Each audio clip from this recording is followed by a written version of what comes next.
A large portion of the lecture you have been taught in junior high, so that doesn't mean you don't need to listen. It will be good to refresh your memory so that you'll be able to pick up the skills you need to. Another thing is that for my lecture, there is actually a Slido chat room for you so that you'll be able to ask questions. I will not be able to address all your questions in this lecture, but I will go back and take a look at all the questions that you have posed in Slido, if there is any, and address it the next lecture, or I will tell your tutor to address it if need be. Okay, so feel free to post your questions there. The room is already open, so you can just post your question, and I will take a look at it at the end of the lecture. My atomic structure lecture will last for a week. It will last for a week, so for this month, 2 days and Wednesday will be for atomic structure. So let's take a look at the history first. This history is actually available on your first page. It's just a very brief one. Mine will have more insight as compared to this very brief history. So let's walk through the years of how you actually have to learn what you're learning now. Okay, so it started all from this Greek philosopher. Okay, he is the one who actually discovered atoms. Okay, because he said that if you break a piece of metal into half, and then you can break it half again, half again, half again, half again, half again, half again, and then it will be atom. He is the one who actually discovered atom. Okay? I read this from my sciencesource.com, so by all means go ahead if you want to read it as well. Okay. Then next comes this person, Dalton. He is the one who discovered that actually atoms are in solid sphere, okay, and they combine in a fixed ratio. So he is the one who come up with all this symbol here. You might be wondering what is that. If you look at it carefully, he actually has a number above each of the symbol. So when you say like 7, 8, then he will say 7, 8 combines to become something like that. Okay, so he discovered this. Then, as the days go, came another person, is J.J. Thomson. So he probably at that point in time, technology is more advanced. So he is actually able to use the cathode ray experiment, whereby he discovered the electron behavior and the electric and the magnetic field. Okay, so a very simplified version of what he has done. He knows that it's actually deflected, or it is actually attracted to the positive field. Then this is the Thomson-Plum forming model, okay, whereby he says that electrons are like that at that point in time. I think his write-up is also inside the first page of your notes. If you're interested, you can just Google him. He's quite famous. Then came another person. Over the years, there's another one, Ernest, and he found the gold foil experiment. Okay, so he found the nucleus, the proton, and he came out with the atomic. So this is the one whereby he says that if I have an alpha particle emitter, gold foil, he discovered that most of them actually the rays just pass through. Okay, occasionally it will be deflected at a very acute angle. Okay, so let's take a look at what is his discovery. Orbit.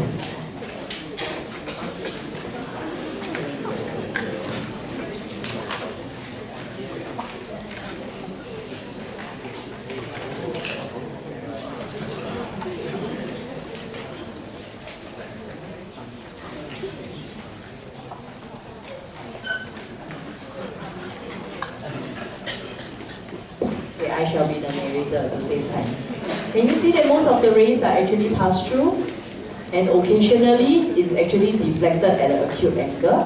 So he actually discovered that atom is mostly empty space. Okay, occasionally when the rays hit this, it got deflected. Okay, so that is his discovery.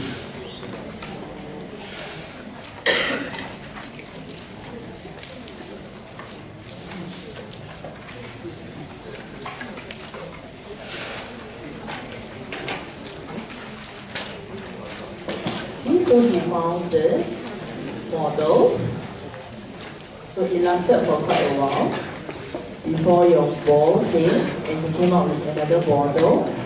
So he has a specific orbit for each electron. He says that they are orbiting around the electrons. So he came up with this model. Okay. So that is him. Over the years, how you actually change.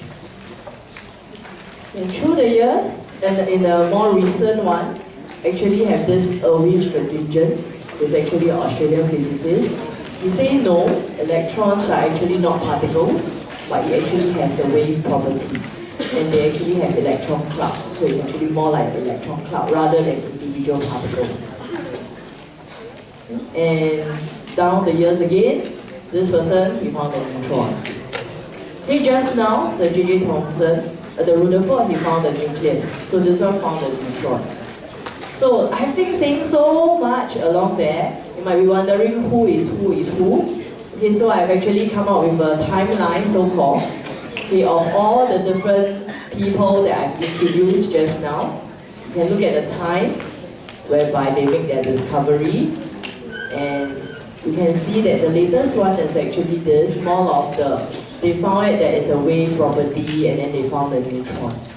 Okay, there are actually many more small little things that are discovered along the way, which I did not put it down because that will take me like 100 slides.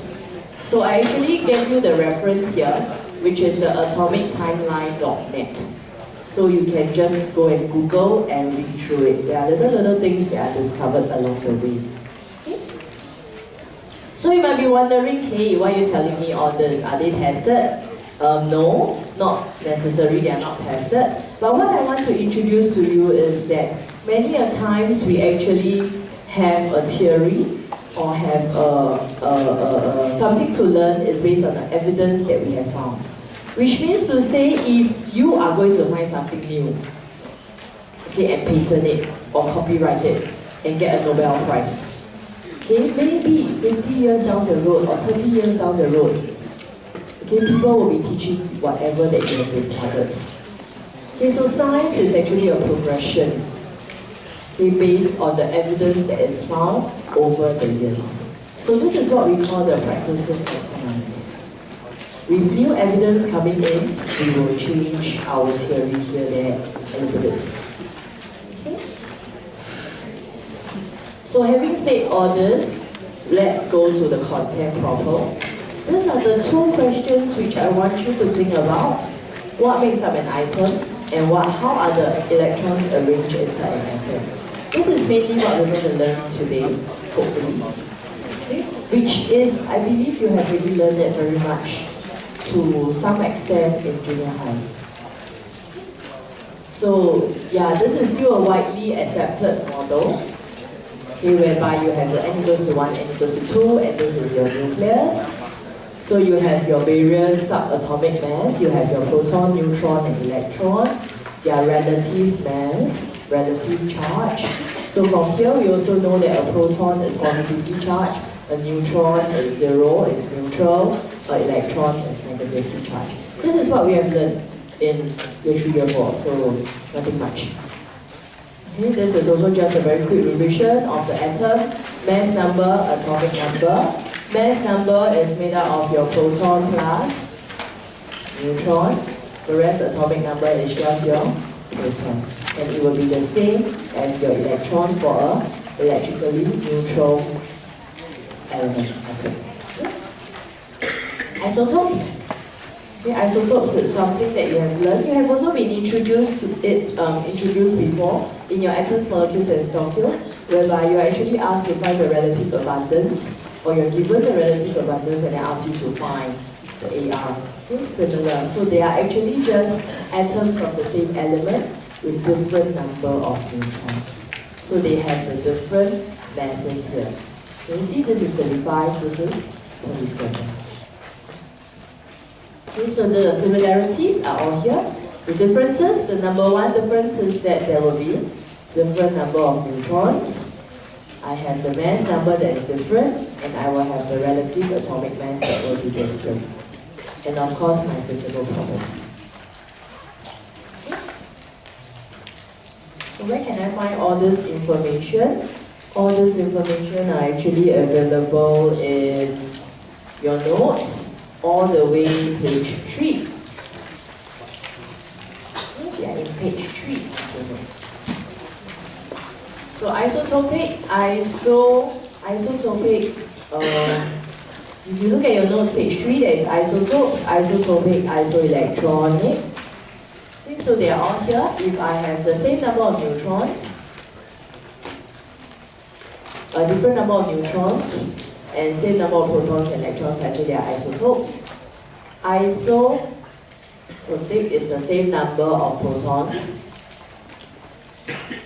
And then another one, isoelectronic, is actually the same number of electrons here.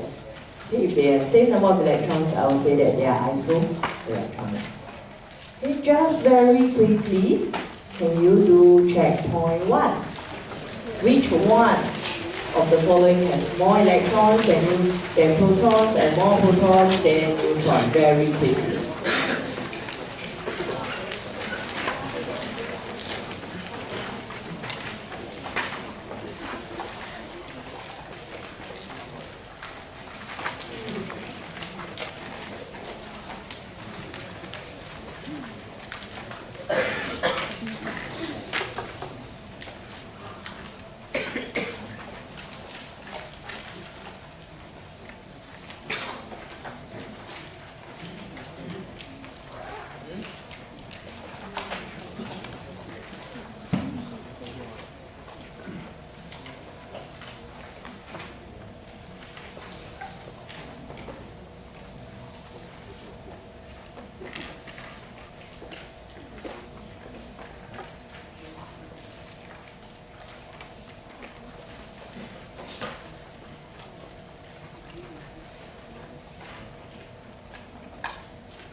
I'm good. Are you good?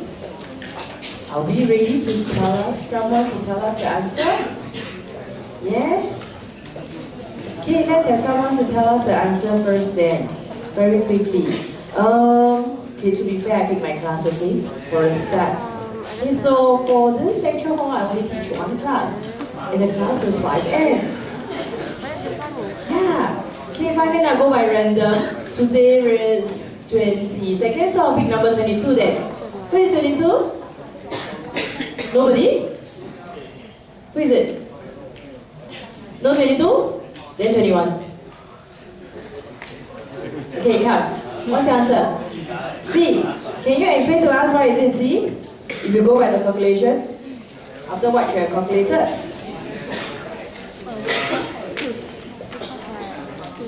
For OH minus, how many protons, how many neutrons, how many electrons?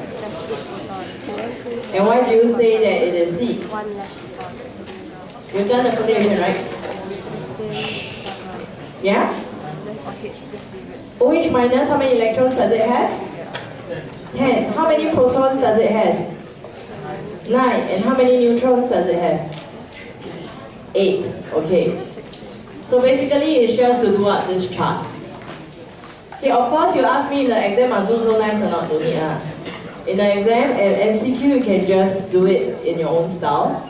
But the method to do it is actually to find out the number of electrons, protons, and neutrons for each of them, so that you'll be able to tell, ultimately, finally, who is the one with the more electrons than protons, and more protons than neutrons.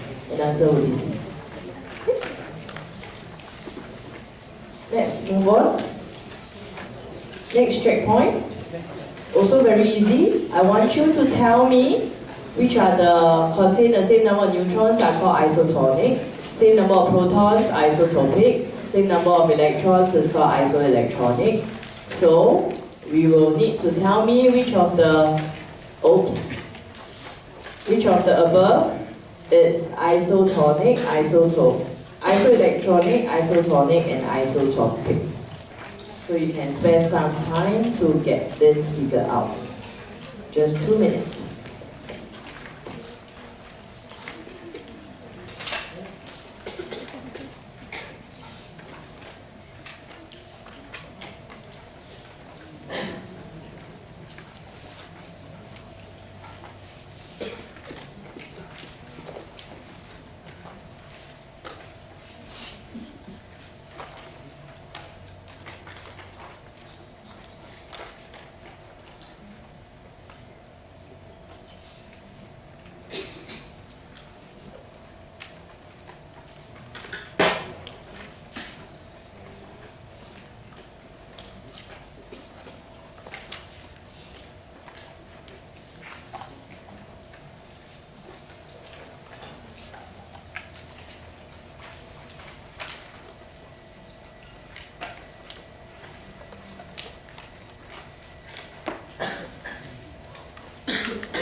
As I walk around, I see you are pretty good at it. You just need time to figure it out. So let's check the answers together. When I say isoelectronic, it's actually my vanadium. V, probably not vanadium, it's just V, X, and Z. Because they have the same number of electrons. So this one is 15 plus 3 is 18, 16 plus 2 is 18, and then 17 plus 1 is 18. Isotonic, same number of neutrons, then you will need to minus it off, 31 minus 15, 32 minus 16, and 31 minus 15, to get the number of neutrons. And for isotopic, you just need to find the bottom one, the mass number is all the atomic number is all the same. Okay, then you have your 15, 15, and 15. So this one will be pretty easy. Let's go on to the next one. It's talking about the deflection. Okay, just now when we are going through the history, we also noted that there's actually the discovery of the proton, neutron, and electron. And they also discovered that they actually behave differently in the electric field. So this is what we're going to learn. We're going to find out, okay, what is the angle of deflection, okay, when they subjected to an electric field. So let's say if I have a Cu+, okay, and then it deflects, assuming that it's an angle of 2 degrees, if I have a Cu2+, would you expect the deflection to be greater or smaller as compared to Cu+? Greater or smaller? What do you think? Bigger? Smaller? The angle of deflection, will it be bigger or smaller? How many of you say bigger? How many of you say smaller? What about the rest? I don't know, whatever you say will be the truth. Okay, given that, in this case, you would expect it to be bigger. Okay, why is it so? Why is it that you would expect it to be bigger, the angle of deflection? It's because, okay, let's have another one. D plus, H plus, it's 7. If I have a D plus, you know what's a D? Deuterium? What's the D to okay. Deuterium, what is the mass number? What's the mass number? It's an isotope of hydrogen. It has a mass number of 2. Okay? So given that it's a bigger mass, I would expect the angle of deflection to be smaller. So what conclusion can I make from these two examples? The first example, it has the same mass, but the charge is different. Correct? But for the second one, I actually have the same charge, but it is of a different mass. So you can see that for the first situation, when the charge is higher, with the same mass, the angle of deflection is actually bigger. Whereas for this case, B+, you note that the charge is the same, but the mass is different, which means to say it's actually inversely proportional to the mass. So this is actually your relationship. Extent of deflection is the same as the angle of deflection. It is proportional to the charge over the mass. Like mentioned, if the charge is higher, for the same mass, I actually have a bigger angle, and vice versa.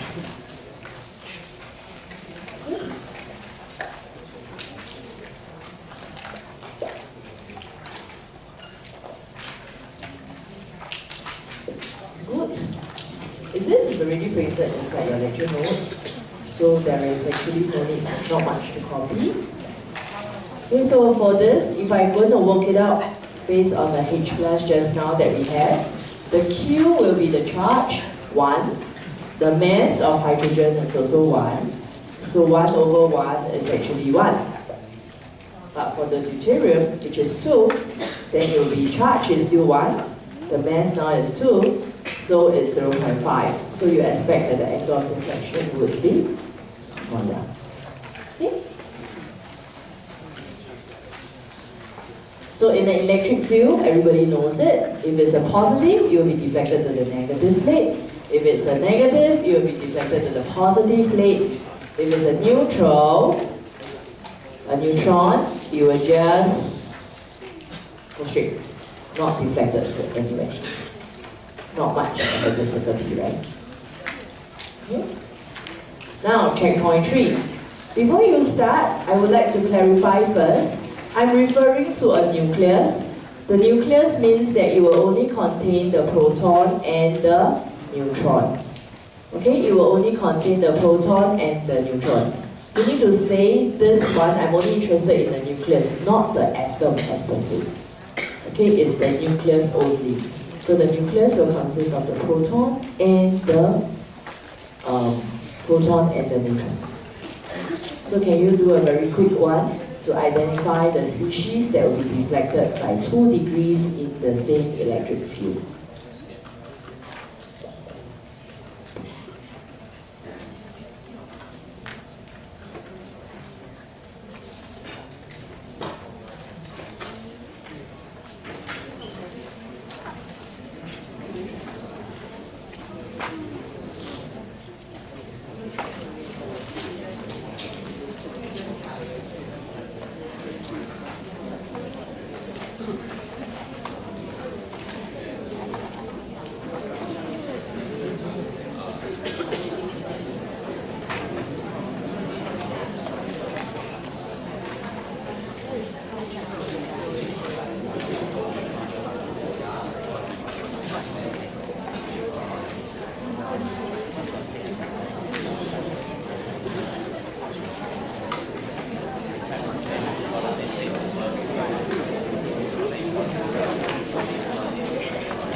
What does it mean by nucleus? Does it mean that the carbon has a +4 charge or 1 charge? Now I'm referring to the nucleus, meaning to say in a carbon nucleus, how many protons do I have? 6. So what is the charge of the carbon nucleus? It will be a +6. Okay? So I hope that helps to clarify a little bit. And you can proceed on. If you are done, okay, please proceed on to checkpoint 4. If you are done with this checkpoint. I'll give those who are still doing a little bit more time.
Taught me that if you start talking means you are ready for discussion. Okay, shall we then have someone to tell us which are the species that is deflected by 2 degrees in the same electric field? Okay, to be fair, I shall not call my class now. I shall call 5E. Where is 5E? Where's 5E? Hey, suddenly 5E don't exist. Okay, 5E, can we have number 8? Who's number 8?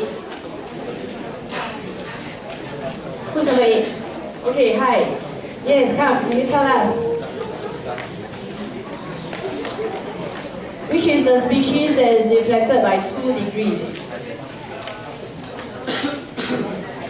Sorry? Which one? Carbon? Yes, and? Is that carbon only? Carbon and nitrogen, okay? Carbon and nitrogen, yes. The reason why carbon and nitrogen is because if I'm going to find the Q over M or the charge over mass ratio for hydrogen, it's actually 1. So very similarly, I'll just do it for my carbon, I'll do it for my nitrogen, I'll do it for my beryllium, I'll do it for my lithium. And you notice that if I want it to be deflected by angle of 2 degrees means that it's half of it. So I'll just divide by 2. So which is the one that is 0.5. Okay, so that's it. Yeah? Okay, checkpoint 4. 2 minutes again for you to try out. This time round, do take note. This is no longer a nucleus. This is the ion as per se. So you need to remember which is the charge, which one is the charge, and what is the mass now. Okay, this is just a normal ion, not the nucleus. Okay, ions. So take note, it has a Am plus ions.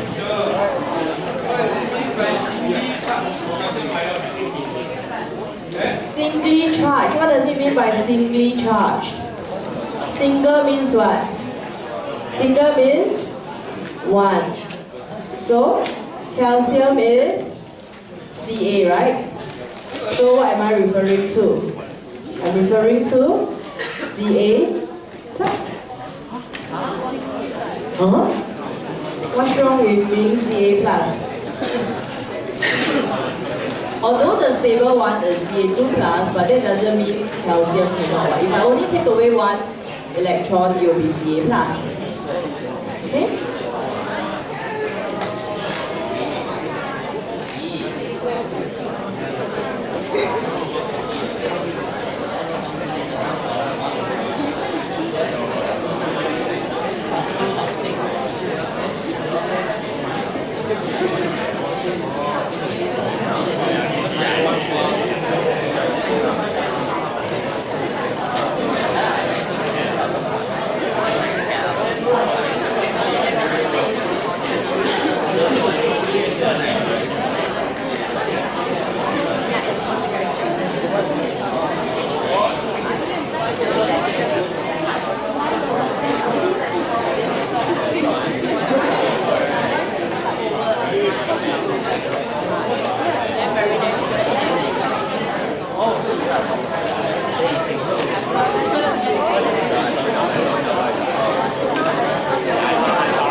for discussion again? Given that there is so much noise in the LT now. If you need more time, I think you need to work quietly. If not, I will take it that you are ready for discussion.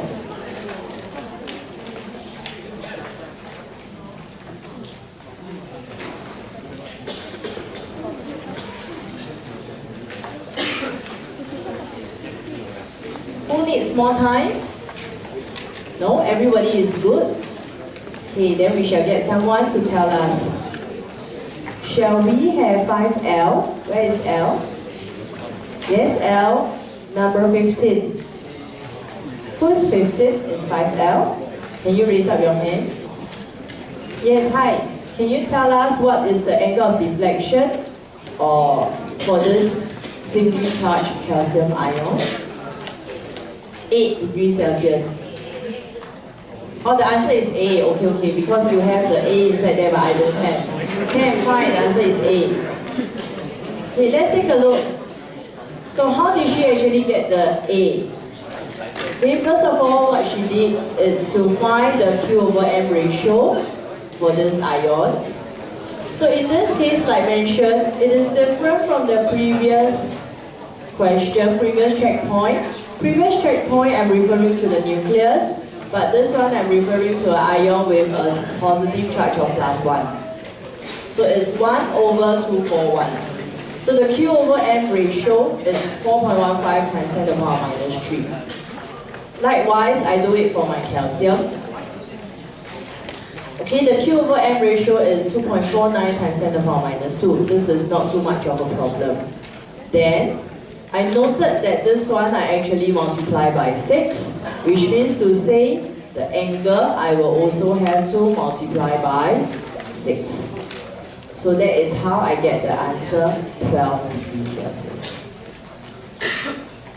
Okay, a thing to note, this is actually a relationship. Okay, it is the extent of deflection or the angle of deflection proportional to the charge over mass.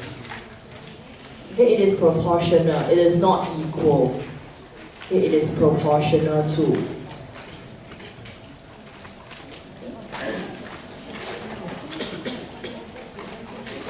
Are we good to go? Yes? Let's move on. So this one, like mentioned just now in the history, someone actually says that the Bohr model is actually not correct. Okay? So he actually came up with the particle wave duality, which is the Schrodinger. So he says that it's actually an electron is more of a particle plus the wave properties. Okay? And Heisenberg, okay, is also saying that it is not possible to determine precisely where is the electron. It is just more of a probability. Okay? So he gives a probability. Okay, he noted that this one you have a bigger probability, a higher probability of finding it. So it's in this area, and we say that this is actually the orbital. If you notice in your notes, I think it's also mentioned orbital, you have 95% chance of finding an electron. So what is orbital? It is just a region of space. Here where there is the highest probability to find the electron, it has the highest high electron density. So there is actually different orbital. If you go by the different orbitals, there's the s orbital, the p orbitals, and the d orbitals. This is what we're going to learn today. Okay, the various orbitals that we have. So we will start with the s. We will start with the s. I'm actually at page 7 of the notes now. There are different types of orbitals. There is the s, p, d, f. Okay? So we'll start with the s. So each subshell, each s subshell has one orbital. They are spherical in shape. It's like a basketball, spherical in shape. It's non-directional. That means to say there is not px, py, or sx or whatever. Okay, it's non-directional. And there is equal probability of finding an electron at any given distance. So this is the shape of a s orbital. If I'm going to look at the p orbital, p orbital, I think based on what you have learned last time, you actually have 3 orbitals. Okay, so you actually, if they do an exam, you'll notice that there is like that. Okay, so we call this the px orbital. It is along the x-axis, I call it the px. If it's along the y-axis, I will call it the py. If it's along the z-axis, I will call it the pz. So all together they form the P subshell, which is what you learned last time, that there is actually the P subshell. So the properties is similar, whereby although I have a Px, Py, and Pz, but they all have the same energy, and they are dumbbell in shape. This is from evidence that we have found that is dumbbell in shape. Symmetrical along the axis is directional. So if I say it's Px, this is along the x-axis, Py is along the y-axis, Pz will be along the z-axis. Okay? Now here we are at the z, d orbitals. D orbitals is something that is a little bit more complicated. So I need you to take a look at this picture first before I show you a diagram. Not a diagram, but a diagram, very quickly. I need you to note, this one is also available in your notes, page 8. I'll give a little bit of brief outline first. Do you notice that inside there is actually this plane here? If you can see that this is actually the dyz. Okay, if you can see this is the dyz, it's actually along the yz plane. Okay, it's actually along the yz plane, that is this plane here. If it's a dxz, then it will be along the xz plane. So it's here. dxy will be along the xy plane.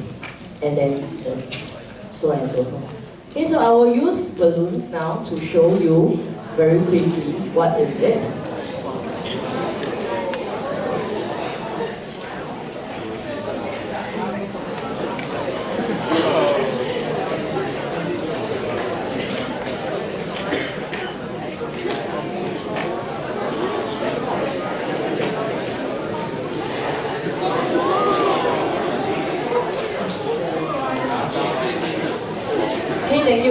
For helping, so it will be easier. So now let's take a look at the first one. Okay, so these are the properties, is the same. They have the same energy, okay, and then they have the various axes. This is the video, we'll look at the video later with the linkers. This one is the various axes that I used here. Okay, this is the red one is the Y. The yellow one is the X, and the green one is the Z. So if I have a dxy orbital, means it is at the xy plane. Okay, xy plane. Can you see? It's at the X. The xy plane. So you can see the loop here. Okay, you can see the loop is along the xy plane. And that is why it's across the Z. We keep it to, yeah. Okay, so this is the XY orbital. Next, I have my dxz, which means to say is the xz plane. Okay, xz plane, which then I will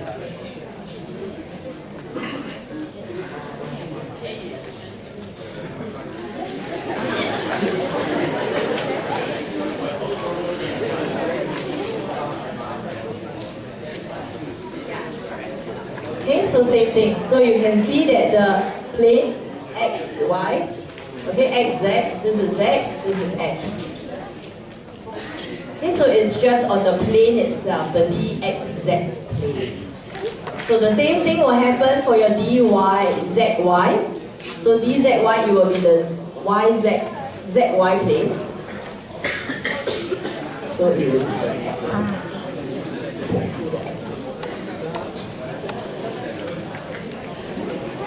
Yeah. Okay, yeah. Can you see now is the ZY plane? So it's actually here. Oh, we are blocking. Okay? It's there on top. Can you see all the axes, the color are on top there? Okay? So these three orbitals, This orbital, these three orbitals, the dxz, the dxy, and the dyz orbitals, do take note, you'll learn it again in your transition element. They are considered the lower energy orbitals. Okay, you can just write it down inside your notes. They are considered the lower energy orbitals. Okay? And if I'm going to go on further, the dx squared minus y squared, can you see from this is actually along the axis. Okay, the loop is actually along the axis of the y and the x. Okay, so this is your dx squared minus y squared orbital. This one and this one, dz squared orbital is along the z-axis. These two orbitals are actually the higher energy orbitals. This one you will learn it again in transition element. Okay, but just to give you information. You will revisit this again when we are talking about transition element in year 6. Okay, so my purpose of showing you this is to show you the different planes so that you are able to have a visual, hopefully a visual image of what is happening. Okay, let's now go back to the video. If you recall, there is actually a video. The video is a little bit complicated because they put all the orbitals together. So I explain first before I show you.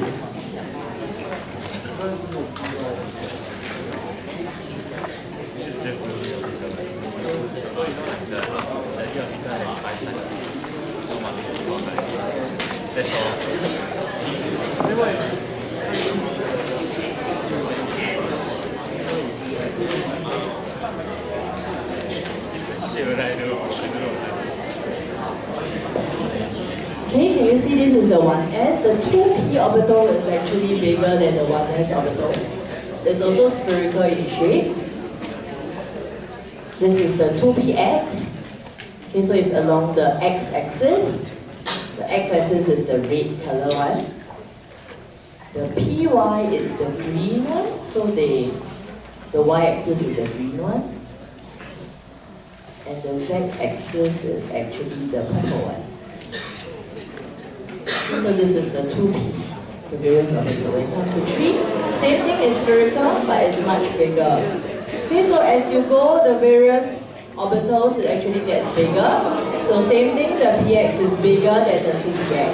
You can see?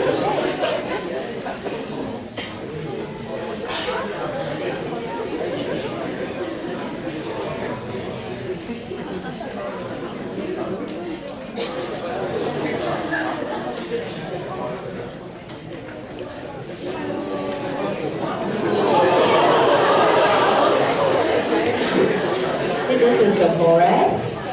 Then if you recall how you fill in, you actually fill in the 4s before the 3d. That's why they show you the 3d. Can you see the 3dz? It's actually on the d, is on the z. And this is the x squared minus y squared. So it's on the xy axis over here. Okay, the xy is actually on the xy plane. Okay, so this one is a bit, you cannot see it, too complicated. Okay, then the dz will be on the x and the z plane. So can you see it's vertical because that's the plane. Yz, you have to tilt it. Can you see it's the yx, the yz plane. Okay, the yz plane.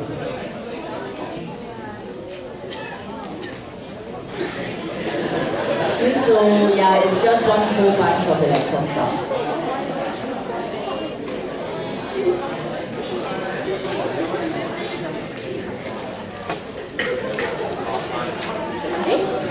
So that's your video.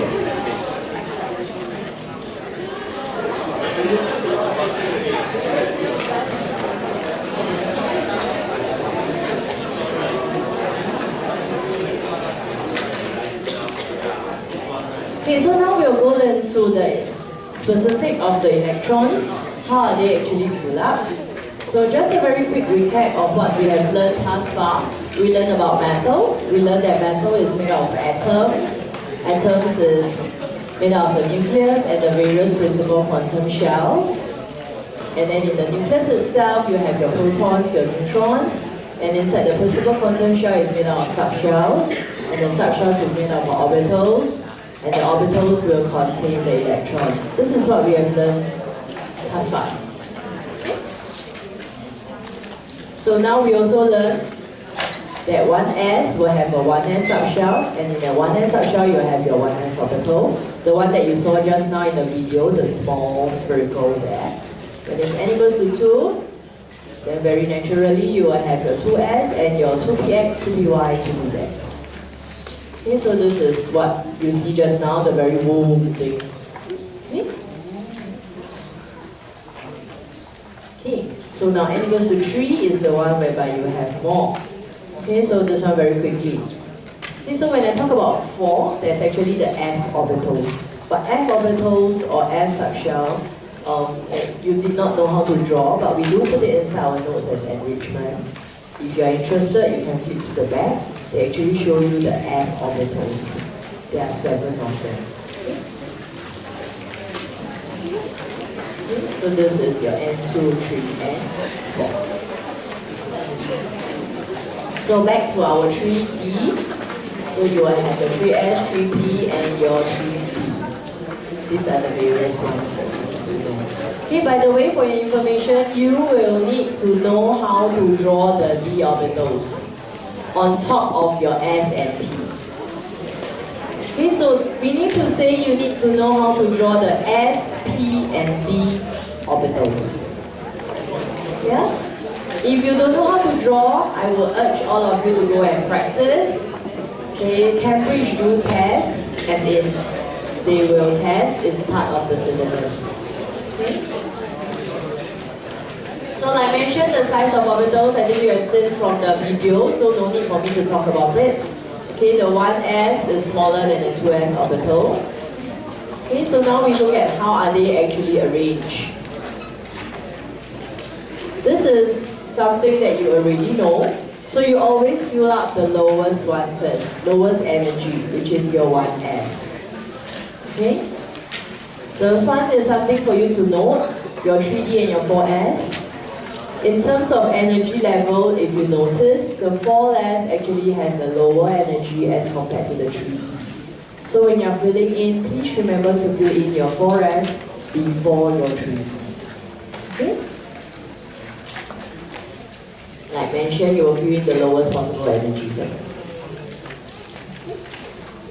So if I have 10, let's say for neon, I have 10. I will fill in the lowest one first, 2, then I fill in 6. Okay, I'll fill in according to the energy level.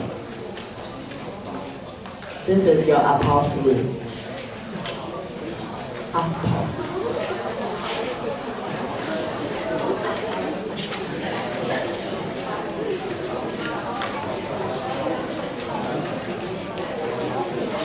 If we have this, so this one is just basically to tell you that you always fill in the lowest energy level first. The PAULI exclusion, I think you also learn it, is just opposite spin. So when you fill in, you have to fill in the opposite spin first. Okay, you will fill in you make sure that they are in the opposite spin. Okay? You occupy singly before pairing occurs. So let's say oxygen, you fill in. Before you move on to the next level, you fill in, and you fill in singly first before pairing occurs. This is your PAULI exclusion.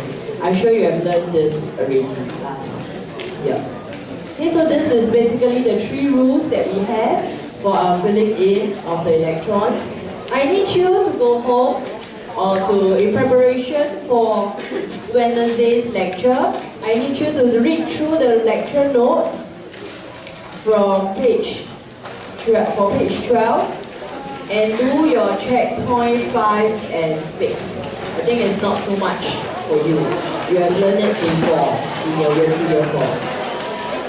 Okay, so checkpoint 5 and 6 will be your homework for this today in preparation for Wednesday's lecture. Thank you very much.